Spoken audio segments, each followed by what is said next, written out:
ಇರ್ಲಾರದ ಇರುವೆಯನ್ನ ಬಿಟ್ಕೊಳ್ಳುವಂತ ಕೆಲಸವನ್ನ ಆಗಾಗ ಕೆಲವರು ಮಾಡ್ಕೊಳ್ತಾ ಇರ್ತಾರೆ. ಅದರಲ್ಲಿ ಈ ಬಿಗ್ ಬಾಸ್ನ ಮಾಜಿ ಸ್ಪರ್ಧಿಗಳು ಕೂಡ ಆಗಿದ್ದಾರೆ. 10ನೆಯ ಸೀಸನ್ ನಲ್ಲಿ ಇವರು ಸ್ಪರ್ಧಿಗಳಾಗಿದ್ರು. ಇವರು ಮಾಡ್ಕೊಂಡಿರುವಂತ ಎಡವಟ್ಟೇನು ಅಂತಂದ್ರೆ ಮಾರಕಾಸ್ತ್ರಗಳು ಹಿಡ್ಕೊಂಡು ಹೋಶನ್ನ ಕಳ್ಕೊಂಡು ಜೋಶಲ್ಲಿ ಕೇಸನ್ನ ಹಾಕ್ಸ್ಕೊಳ್ಳೋ ಪರಿಸ್ಥಿತಿಗೆ ಬಂದಿದ್ದಾರೆ. ಬಿಗ್ ಬಾಸ್ನ ಬುಜ್ಜಿ ದೊಡ್ಡ ಮನೆಯ ಆನೆ ಈಗ ಲಾಕ್ ಆಗಿರೋದು. ರಜತ್ ಹಾಗೂ ವಿನಯ್ ಗೌಡ ಬಂಧನ ಆಗಿದೆ. ಸಾರ್ವಜನಿಕವಾಗಿ ಲಾಂಗ್ ಹಿಡಿದು ರೀಲ್ಸ್ ಅನ್ನ ಮಾಡಿದ್ದಕ್ಕೋಸ್ಕರ ಇವರನ್ನ ಎಫ್ಐಆರ್ ದಾಖಲು ಮಾಡಿದ್ರು. ಈಗ ಪೊಲೀಸರು ಅರೆಸ್ಟ್ ಮಾಡಿದ್ರು ಇವರನ್ನ. ಆರ್ಮ್ಸ್ ಆಕ್ಟ್ನ ಅಡಿ ರಜತ್ ಮತ್ತು ವಿನಯ್ ಗೌಡ ಅರೆಸ್ಟ್ ಆಗಿರೋದು. ಬಸವೇಶ್ವರ ನಗರ ಪೊಲೀಸರಿಂದ ಈಗ ಬಂಧಿಸಿ ವಿಚಾರಣೆಯನ್ನ ಮಾಡ್ತಾ ಇದ್ದಾರೆ. ಬಟ್ ಅವ್ರಿಗೆ ಕೇಳಿದ್ರೆ ಅವರು ತಮ್ಮ ಸಬೂಬನ್ನ ಬೇರೆನೇ ರೀತಿಯಲ್ಲಿ ಹೇಳುತ್ತಾರೆ. ಬಹಳ ಇಂಟ್ರೆಸ್ಟಿಂಗ್ ಆಗಿರುವಂತ ವಿಚಾರ ಇದು. ಯಾಕೆ ಅಂತ ಡೀಟೇಲ್ ಆಗಿ ಹೇಳ್ತೀನಿ. ಸೊ ಬಿಗ್ ಬಾಸ್ನ ಬುಜ್ಜಿ ಅಂತ ಹೇಳಿ, ದೊಡ್ಡ ಮನೆಯ ಆನೆ ಅಂತ ಹೇಳಿ ಅವ್ರನ್ನ ಕರಿತಾ ಇದ್ದಿದ್ದು. ಈಗ ಅವರು ಲಾಕ್ ಆಗಿದ್ದಾರೆ. ಆರ್ಮ್ಸ್ ಆಕ್ಟ್ನ ಅಡಿ ರಜತ್ ಮತ್ತು ವಿನಯ್ ಗೌಡನನ್ನ ಅರೆಸ್ಟ್ ಮಾಡಿದ್ದಾರೆ. ಇನ್ನು ಇದು ಪ್ರಮೋಷನ್ ವಿಡಿಯೋ ಅಂತ ಅವ್ರು ಹೇಳ್ಕೊಳ್ತಾರೆ. ಯಾವ ಪ್ರಮೋಷನ್ನು, ಏನು, ಎತ್ತ, ಇವೆಲ್ಲವನ್ನು ನೋಡ್ಬೇಕಲ್ಲ. ರಜತ್ ಹಾಗೂ ವಿನಯ್ ಗೌಡ ಇದು ಪ್ರಮೋಷನ್ ವಿಡಿಯೋ ಸಾರ್ ಅಂತ ಹೇಳ್ತಾ ಇದ್ದಾರೆ. ಪ್ಲಾಸ್ಟಿಕ್ ಮಚ್ಚು ಎನ್ನುತ್ತಾ ಇದ್ದಾರೆ ರಜತ್ ಮತ್ತು ವಿನಯ್. ಯಾವುದಾದ್ರೂ ಆಗಲಿ ಲಾಂಗ್ ಪ್ರೊಡ್ಯೂಸ್ ಮಾಡಿ ಯಾವ ರಿಯಾಲಿಟಿ ಶೋ ಪ್ರಮೋಷನ್ ಇದು, ದಾಖಲೆ ಏನಿದೆ? ರಜತ್ ಮತ್ತು ವಿನಯ್ ಗೌಡ ಪೊಲೀಸರು ತರಾಟೆ ತಗೊಂಡಿದ್ದಾರೆ. ಈಗ ಸದ್ಯ ಠಾಣೆಯಲ್ಲಿಟ್ಟು ವಿಚಾರಣೆಯನ್ನು ನಡೆಸ್ತಾ ಇದ್ದಾರೆ ಪೊಲೀಸರು. ವಿಚಾರಣೆ ಬಳಿಕ ಕೋರ್ಟ್ಗೆ ಕರೆದೊಯ್ಯಲು ನಿರ್ಧಾರವನ್ನ ಮಾಡಿದ್ದಾರೆ. ನಾನ್ ಬೇಲೇಬಲ್ ಅಫೆನ್ಸು ಆರ್ಮ್ಸ್ ಆಕ್ಟ್ನ ಅಡಿ ಈಗ ರಜತ್ ಮತ್ತು ವಿನಯ್ ಗೌಡರನ್ನ ಅರೆಸ್ಟ್ ಮಾಡಿರುವಂಥದ್ದು. ಬಟ್ ನೆರಗಿರುವಂಥ ಪ್ರಶ್ನೆ ಇದರಲ್ಲಿ, ಮಾರಕಾಸ್ತ್ರಗಳನ್ನ ಬೀದಿಯಲ್ಲಿ ಮಾರಾಟವನ್ನ ಮಾಡುವಂಥವರಿಗೆ ಯಾವುದೇ ರೀತಿಯಾದಂಥ ಎಫ್ಐಆರ್ ದಾಖಲು ಮಾಡ್ಕೊಳ್ಳೋದಿಲ್ಲ. ಅವರಿಗೆ ಯಾವುದೇ ರೀತಿಯಾದಂಥ ಶಿಕ್ಷೆಗಳಿರೋದಿಲ್ಲ. ಅವರನ್ನು ಯಾವ ವಿಚಾರಣೆಗೂ ಕರೆಯೋದಿಲ್ಲ. ಆದರೆ ಅದನ್ನು ಹಿಡಿದಂಥವರಿಗೆ ಮಾತ್ರ ನೀವು ಕೇಸನ್ನು ದಾಖಲು ಮಾಡಿ ವಿಚಾರಣೆಗೆ ಕರೆಸಿ ಅವ್ರನ್ನ ಅರೆಸ್ಟ್ ಮಾಡ್ತೀರಾ. ಮಾರಾಟ ಮಾಡೋದನ್ನು ಯಾಕೆ ನಿಲ್ಲಿಸಲ್ಲ? ಅದನ್ನು ಅದು ತಪ್ಪಲ್ವಾ? ಆರ್ಮ್ಸ್ ಆಕ್ಟ್ನ ಅಡಿಯಲ್ಲಿ ಏನಿದೆ ಅದಕ್ಕೆ? ಎಲ್ಲಿ ಬೇಕಲ್ಲಿ ಕಣ್ಗಳಲ್ಲಿ ಫುಟ್ಪಾತ್ಗಳಲ್ಲೆಲ್ಲ ಮಾರಾಟ ಮಾಡ್ತಾರೆ. ಬನ್ನಿ, ಯಶವಂತಪುರದಲ್ಲಿದೆ, ಶಿವಾಜಿನಗರದಲ್ಲಿದೆ. ಎಷ್ಟು ಏರಿಯಾಗಳು ಬೇಕು? ಒಂದಾ ಎರಡಾ? ಮೈಸೂರು ಹತ್ರ ಹೋದ್ರೆ ಹಂಗೆ ಸಾಲಾಗಿದೆ.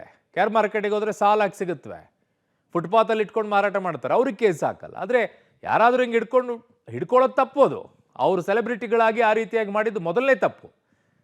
ಬಟ್ ನೀವು ಪೊಲೀಸರು ಕಾನೂನನ್ನು ಹೇಗೆ ನೋಡ್ಕೊಳ್ಳಿ, ಯಾವ ರೀತಿಯಾಗಿ ಅಂತ ಹೇಳಿ. ಮಾರಾಟ ಮಾಡೋರಿಗೆ ಯಾವುದೇ ಇಲ್ಲ ಅಂತೆ. ಅವ್ನು ಮಾರಾಟ ಮಾಡ್ಬೋದಂತೆ, ರಾಜಾರೋಷವಾಗಿ ಮಾರಾಟ ಮಾಡ್ಬೋದಂತೆ.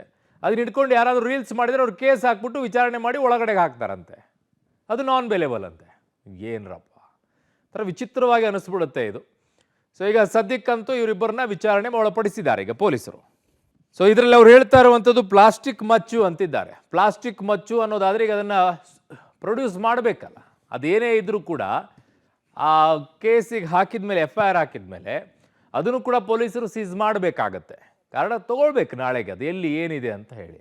ಪ್ಲಾಸ್ಟಿಕ್ ಮಚ್ಚನ್ನು ಹುಡ್ಕೊಂಡು ಬರಬೇಕಲ್ಲ, ಹಂಗೆ ಇರಬೇಕದು. ಅದೇ ರೀತಿ ಅದು ಬಳಸಿರೋದು ಒರಿಜಿನಲ್ಲೇ, ಸುಮ್ಮನೆ ಈಗ ಪ್ಲಾಸ್ಟಿಕ್ ಅಂತ ಹೇಳಿ ಮತ್ತೊಮ್ಮೆ ತಗಲಾಕೊಳ್ತಾ ಇದ್ದಾರೆ. ನನ್ನ ಸಹೋದ್ಯೋಗಿ ಈಗ ಕ್ರೈಮ್ ಬ್ಯೂರೋಯಿಂದ ನನ್ನ ಸಂಪರ್ಕಕ್ಕೆ ಸಿಗ್ತಾ ಇದ್ದಾರೆ ನರಸಿಂಹಮೂರ್ತಿ. ಭಾಳ ಅದರಲ್ಲಿ ಸ್ಪಷ್ಟವಾಗಿ ನೋಡೋದಾದ್ರೆ ಅದೇನು ಪ್ಲಾಸ್ಟಿಕ್ ಮಚ್ ಥರ ಕಾಣಿಸೋದಿಲ್ಲ. ಅದು ಒರಿಜಿನಲ್ ರೀತಿಯೇ ಕಾಣಿಸುತ್ತೆ. ಅದನ್ನು ಯಾವುದೋ ತಪ್ಪಿಸ್ಕೊಳ್ಳೋಕೆ ಹೋಗಿ ಮತ್ತೆ ಲಾಕ್ ಆಗೋ ರೀತಿಯಲ್ಲಿ ಕಾಣಿಸುತ್ತೆ, ಅದು ಒಂದು ಕಡೆಗೆ. ಬಟ್ ಈ ರೀತಿಯಾಗಿ ಹಿಡ್ಕೊಂಡ ತಕ್ಷಣ ಅವ್ರ ಮೇಲೆ ಎಫ್ಐಆರ್ ಹಾಕ್ತಾರೆ, ಎಲ್ಲವೂ ಆಗುತ್ತೆ. ಬಟ್ ಮಾರಾಟ ಮಾಡುವಂಥ ವಿಚಾರಕ್ಕೆ ಮಾತ್ರ ಪೊಲೀಸರು ಯಾಕೆ ಯಾವುದೇ ರೀತಿಯಾದಂಥ ಕ್ರಮಗಳನ್ನು ತಗೋದಿಲ್ಲ? ರಾಜಾರೋಷವಾಗಿ ಮಾರಾಟ ಮಾಡಬಹುದಂತೆ, ಅದನ್ನ ಹಿಡ್ಕೊಂಡು ಈ ರೀತಿ ರೀಲ್ಸ್ ಮಾಡಿದ್ರೆ ಎಫ್ಐಆರ್ ಹಾಕೋದಂತೆ. ಇದು ಒಂದು ವಿಚಿತ್ರವಾಗಿ ಕಾಣಿಸುತ್ತೆ ನರಸಿಂಹಮೂರ್ತಿ. ಅರುಣ್, ಯೂಶುವಲಿ ಯಾರಾದರೂ ಕೂಡ ಈ ರೀತಿಯಾದಂತಹ ಮಾರಕಾಸ್ತ್ರಗಳು ಅದರಲ್ಲೂ ಕೂಡ ಲಾಂಗು, ಈ ತರಹದ್ದು, ಉದಾಹರಣೆಗೆ ಕೃಷಿ ಸಲಕರಣೆ, ಈ ತರಹದ್ದನ್ನು ಹೊರತುಪಡಿಸಿ ಈ ರೀತಿಯಾಗಿ ಯಾವುದಾದ್ರೂ ಮಾರಕಾಸ್ತ್ರ ಇನ್ಸ್ಟ್ರೂಮೆಂಟ್ಗಳನ್ನು ಮಾಡಿದಂತಹ ಸಂದರ್ಭದಲ್ಲಿ, ಪೊಲೀಸರಿಗೆ ಮೆಸೇಜ್ ಹೋದಂತಹ ಸಂದರ್ಭದಲ್ಲಿ ಅದಕ್ಕೆ ಅವ್ರ ಮೇಲೆ ಕೇಸ್ ಹಾಕ್ತಕ್ಕಂತಹ ಸಾಧ್ಯತೆಗಳು ಕೂಡ ಇರುತ್ತೆ. ಆದರೆ ಇವುಗಳನ್ನು, ಈ ರೀತಿಯಾಗಿ ಮಾರಕಾಸ್ತ್ರಗಳನ್ನು ಯಾರ್ಯಾರು ಹೊಂದಿರ್ತಾರೋ, ಈ ಲಾಂಗು ಅಥವಾ ಈ ಕೊಲೆ ಮಾಡೋ ಉದ್ದೇಶಕ್ಕೆ ಬಳಸಬೇಕು ಅಂತೇಳಿ ತಯಾರಿಟ್ಕೊಂಡಂತಹ ಮಾರಕಾಸ್ತ್ರಗಳು, ಇವೆಲ್ಲವನ್ನು ಕೂಡ ಕದ್ದು ಮುಚ್ಚಿ ಮಾಡುವಂತಹದ್ದು. ಇಲ್ಲಿ ಈ ಪ್ರಕರಣದಲ್ಲಿ ಈ ಮಾರಕಾಸ್ತ್ರ ಅಂದರೆ ಲಾಂಗನ್ನು ಹಿಡಿದುಕೊಂಡು ಸೋಷಿಯಲ್ ಮೀಡಿಯಾದಲ್ಲಿ ಒಂದು ವಿಡಿಯೋವನ್ನು ಹಾಕಿ ಪೋಸ್ಟ್ ಅನ್ನ ಮಾಡಿದ್ದಾರೆ. ಅದು ಒಂದಷ್ಟು ವೈರಲ್ ಆದಂತಹ ಬಳಿಕ ಪೊಲೀಸರು ಆರ್ಮ್ಸ್ ಆಕ್ಟ್ ಅಡಿ ಪ್ರಕರಣವನ್ನ ದಾಖಲು ಮಾಡಿಕೊಂಡಿದ್ರು. ಇದ್ರ ಬಗ್ಗೆ ವಿವರಣೆ ಕೊಡಿ ಅಂತೇಳಿ ನೋಟಿಸ್ ಅನ್ನ ಸಹ ಕೊಟ್ಟಿದ್ರು.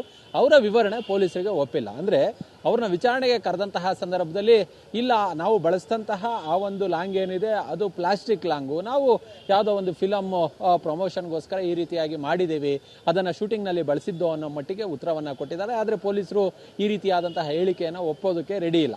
ಮೊದಲು ಆ ಲಾಂಗ್ ಏನಿದೆ ಅದನ್ನು, ತಾವು ಬಳಸಿದಂತಹ ಲಾಂಗ್ ಏನಿದೆ ಅದನ್ನು ಪ್ರೊಡ್ಯೂಸ್ ಮಾಡಿ, ನಾವು ಅದನ್ನು ವೆರಿಫೈ ಮಾಡ್ತೀವಿ. ಆ ವಿಡಿಯೋ, ಅಸಲಿ ವಿಡಿಯೋ ಮತ್ತು ಆ ಲಾಂಗ್ನ ಜೊತೆ ಒಂದಷ್ಟು ಹೋಲಿಕೆಯನ್ನು ಮಾಡ್ತೀವಿ, ಅದು ಯಾವ ರೀತಿಯದ್ದು ಅಂತೇಳಿ ನಾವು ಪತ್ತೆ ಮಾಡ್ತೀವಿ, ಆ ಬಳಿಕ ಕೋರ್ಟ್ಗೆ ಪ್ರೊಡ್ಯೂಸ್ ಮಾಡುವ ಕೆಲಸವನ್ನು ಮಾಡ್ತೀವಿ ಅನ್ನೋ ಮಟ್ಟಿಗೆ ಹೇಳಿದ್ದಾರೆ. ಇನ್ನೂ ಕೂಡ ಇಬ್ಬರು, ವಿನಯ್ ಮತ್ತು ರಜತ್ ಇಬ್ಬರು ಕೂಡ ಲಾಂಗನ್ನು ಪೊಲೀಸರ ಮುಂದೆ ಹಾಜರುಪಡಿಸಿಲ್ಲ. ಹೀಗಾಗಿ ಇಬ್ಬರನ್ನು ಅರೆಸ್ಟ್ ಮಾಡುವ ಕೆಲಸವನ್ನು ಮಾಡಲಾಗಿದೆ. ಬಹುಶಃ ನಾಳೆ ಮಧ್ಯಾಹ್ನದ ವೇಳೆಗೆ ಇಬ್ಬರನ್ನು ಕೂಡ ಮಾನ್ಯ ನ್ಯಾಯಾಧೀಶರ ಮುಂದೆ ಹಾಜರುಪಡಿಸುವ ಕೆಲಸವನ್ನು ಮಾಡ್ತಾರೆ. ಅಂದರೆ ಪ್ರಕರಣದ ಗಂಭೀರತೆಯನ್ನು ಅಳೆದು ನೋಡ್ತಾರೆ. ಅಂದರೆ ಈ ಲಾಂಗನ್ನು ಹಿಡಿದುಕೊಂಡು ಈ ರೀತಿಯಾಗಿ ವಿಡಿಯೋವನ್ನು ಮಾಡಿದಂತಹ ಸಂದರ್ಭದಲ್ಲಿ ಅದು ಸಮಾಜದ ಸ್ವಾಸ್ಥ್ಯದ ಮೇಲೆ ಒಂದಷ್ಟು ಪರಿಣಾಮವನ್ನು ಉಂಟು ಮಾಡುತ್ತೆ, ಸಮಾಜವನ್ನು ಗಾಬರಿಗೆ ಅಥವಾ ಭಯಭೀತಿಗೆ ಒಳಪಡಿಸುವ ಕೆಲಸವನ್ನು ಮಾಡಲಾಗುತ್ತೆ. ಹೀಗಾಗಿ ಆರ್ಮ್ಸ್ ಆ್ಯಕ್ಟ್ ನಡಿ ಪ್ರಕರಣವನ್ನು ದಾಖಲು ಮಾಡ್ಕೊಂಡಿರೋದು. ಮತ್ತು ಆ ಆರ್ಮ್ಸ್ನಿಂದ, ಇವರು ಬಳಸಿದಂತಹ ಆರ್ಮ್ಸಿಂದ ಯಾರಿಗಾದರೂ ಹರ್ಟ್ ಆಗಿದೆಯಾ, ಇಂಜುರೀಸ್ ಆಗಿದೆ, ಇವೆಲ್ಲವನ್ನು ಕೂಡ ನೋಡ್ತಾರೆ. ಸದ್ಯ ಇದೀಗ ಆರ್ಮ್ಸ್ ಆ್ಯಕ್ಟ್ ಅಡಿ ಇವ್ರನ್ನ ಬಂಧನ ಮಾಡಲಾಗಿದೆ. ನಾಳೆ ಮಧ್ಯಾಹ್ನದ ನಂತರ ಇವ್ರನ್ನ ಕೋರ್ಟ್ಗೆ ಹಾಜರುಪಡಿಸುವ ಕೆಲಸವನ್ನು ಬಸವೇಶ್ವರ ನಗರ ಪೊಲೀಸರು ಮಾಡಲಿದ್ದಾರೆ. ಓಕೆ ನರಸಿಂಹಮೂರ್ತಿ, ನಿಮ್ಮೆಲ್ಲ ಮಾಹಿತಿಗೆ ಧನ್ಯವಾದಗಳು. ಸೊ ಈಗ ವಿನಯ್ ಮತ್ತು ರಜತ್ ಇಬ್ಬರನ್ನೂ ಕೂಡ ಈಗ ಪೊಲೀಸರು ವಿಚಾರಣೆಯನ್ನು ನಡೆಸ್ತಾ ಇದ್ದಾರೆ. ಅದನ್ನು ಸಬ್ಮಿಟ್ ಮಾಡಬೇಕಲ್ಲ, ಅದು ಎಲ್ಲಿ ಯಾವುದು ಬಳಕೆ ಮಾಡೋದು, ಪ್ಲಾಸ್ಟಿಕ್ಕೋ ಇನ್ಯಾವುದೋ ತಗಡೋ ಯಾವನಿಗೆ ಗೊತ್ತದೇನು ಅಂತೇಳಿ ಅದನ್ನು ಸರೆಂಡರ್ ಮಾಡಬೇಕು, ಮಾಡಿ ಅಂತ ಹೇಳ್ತಿದ್ದಾರೆ ಈಗ.